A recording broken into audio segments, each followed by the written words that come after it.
Hi guys, Stuart Little, Chapter 14, An Evening on the River. When Stuart arrived at his campsite by the river, he was tired and hot. He put the canoe in the water and was sorry to see that it leaked badly. The birch bark at the stern was held together by a lacing and the water came in through the seam. In a very few seconds, the canoe was half full of water. "Darn it," said Stuart, "I've been swindled." He had paid 76 cents for a genuine Indian birch bark canoe only to find that it leaked. "Darn, darn, darn," he muttered. Then he bailed out his canoe and hauled it up on the beach for repairs. He knew he couldn't take Harriet out in a leaky boat. She wouldn't like it. Tired though he was, he climbed a spruce tree and found some spruce gum. With this he plugged the seam and stopped the leak. Even so, the canoe turned out to be a cranky little craft. If Stuart had not had plenty of experience on the water, he would have gotten into serious trouble with it. It was a tippy boat even for a souvenir. Stuart carried stones from the beach down to the water's edge and ballasted the canoe with the stones until it floated evenly and steadily. He made a backrest so that Harriet would be able to lean back and trail her fingers in the water if she wished. He also made a pillow by tying one of his clean handkerchiefs around some moss. Then he went for a paddle to practice his stroke. He was angry that he didn't have anything better than a paper spoon for a paddle, but he decided that there was nothing he could do about it. He wondered whether Harriet would notice that his paddle was really just an ice cream spoon.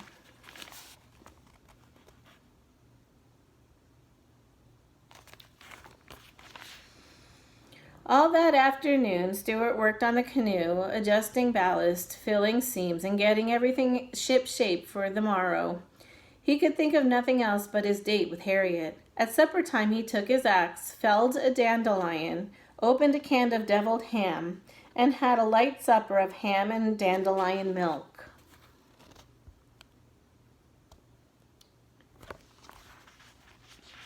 After supper, he propped himself up against a fern, bit off some spruce gum for a chew, and lay there on the bank dreaming and chewing gum. In his imagination, he went over every detail of tomorrow's trip with Harriet.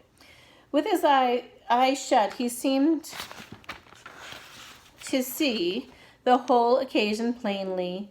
How she would look when she came down the path to the water, how calm and peaceful the river was going to be in the twilight, how graceful the canoe would seem, drawn up there on shore. In imagination, he lived every minute of their evening together.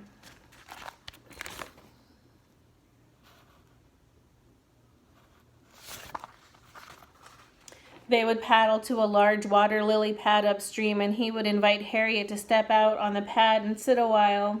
Stuart planned to wear his swimming trunks under his clothes so that he could dive off the lily pad into the cool stream. He would swim the crawl stroke up and down and all around in the lily pad while Harriet watched, admiring his ability as a swimmer. Stuart chewed the spruce gum very rapidly as he thought about this part of the episode. Suddenly, Stuart opened his eyes and sat up. He thought about the letter he had sent and wondered whether it had ever even been delivered. It was an unusually small letter, of course, and might have gone unnoticed in the letterbox. This idea filled him with fears and worries. But soon he let his thoughts return to the river, and as he lay there, a whippoorwill began to sing on the opposite shore. Darkness spread over the land, and Stuart dropped off to sleep. The next day dawned cloudy. Stuart had to go up to the village to have the oil changed in his car, so he hid the canoe under some leaves, tied it firmly to a stone, and went off on his errand, still thinking about Harriet and wishing it were a nicer day. The sky looked rainy. Stuart returned from the village with a headache, but he hoped that it would be better before 5 o'clock. He felt rather nervous, as he had never taken a girl canoeing before. He spent the afternoon lying around camp, trying on different shirts to see which looked best on him and combing his whiskers. He would no sooner get a clean shirt on than he would discover that it was wet under the arms from nervous perspiration. That's wet. And he would have to change it for a dry one. He put on a clean shirt at 2 o'clock, another at 3 o'clock, and another at 4:15. This took up most of the afternoon. As 5 o'clock drew near, Stuart grew more and more nervous. He kept looking at his watch, glancing up the path, combing his hair, talking to himself and fidgeting. The day had turned chilly, and Stuart was almost sure that there was going to be rain. He couldn't imagine what he would do if it should rain just as Harriet Ames showed up to go canoeing. At last 5 o'clock arrived. Stuart heard someone coming down the path. It was Harriet. She had accepted his invitation. Stuart threw himself down against a stump and tried to strike an easy attitude as though he were accustomed to taking girls out. He waited till Harriet was within a few feet of him, then got up. "Hello there," he said, trying to keep his voice from trembling. "Are you Mr. Little?" asked Harriet. "Yes," said Stuart. "It's nice of you to come." "Well, it was very good of you to ask me," replied Harriet. She was wearing a white sweater, a tweed skirt, short white wool socks, and sneakers. Her hair was tied with a bright-colored handkerchief, and Stuart noticed that she carried a box of peppermints in her hand. There she is. "Not at all glad to do it," said Stuart. I only wish we had better weather. Looks rather sticky, don't you think?" Stuart was trying to make his voice sound as though he had an English accent. Harriet looked at the sky and nodded.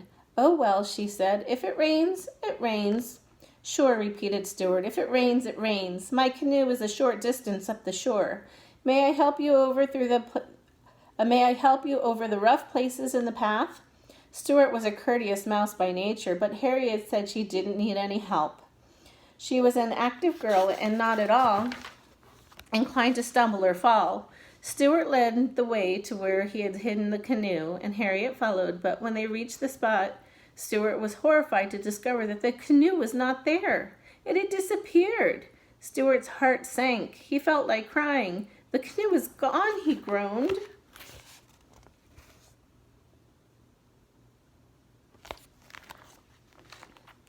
Then he began racing wildly up and down the bank, looking everywhere. Harriet joined in the search, and after a while they found the canoe, but it was a mess. Someone had been playing with it. A long piece of heavy string was tied to one end. The ballast rocks were gone.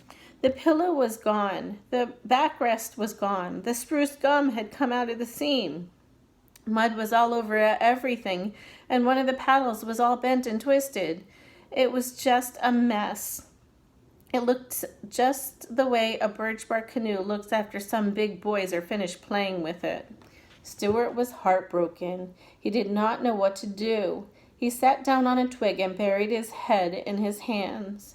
"Oh, gee," he kept saying. "Oh, gee whiz." So here it is at the top. And this is him feeling super sad.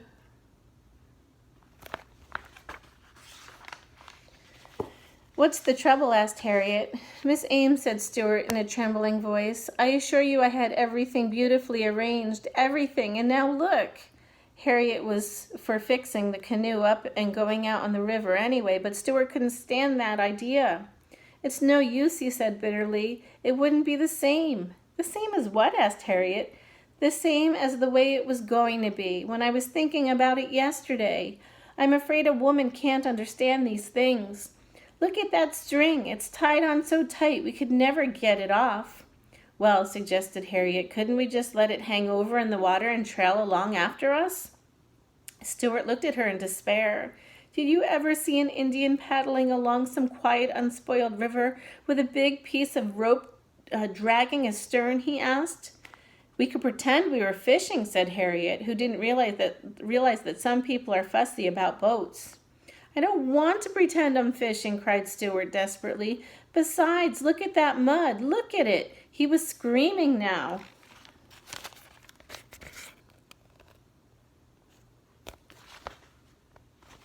Harriet sat down on the twig beside Stuart. She offered him a peppermint, but he shook his head. "Well," she said, "it's starting to rain, and I guess I'd better be running along if you're not going to take me paddling in your canoe. I don't see why you have to sit here and sulk. Would you like to come to my house? After dinner you could take me to the dance at the country club. It might cheer you up." "No, thank you," replied Stuart. "I don't know how to dance." Besides, I plan to make an early start in the morning. I'll probably be on the road at daybreak." "Are you going to sleep out in this rain?" asked Harriet. "Certainly," said Stuart. "I'll crawl under the canoe." Harriet shrugged her shoulders. "Well," she said, "goodbye, Mr. Little." "Goodbye, Miss Ames," said Stuart. "I'm sorry our evening on the river had to end like this." "So am I," said Harriet, and she walked away along the wet path toward Tracy's Lane, leaving Stuart alone with his broken dreams and his damaged canoe.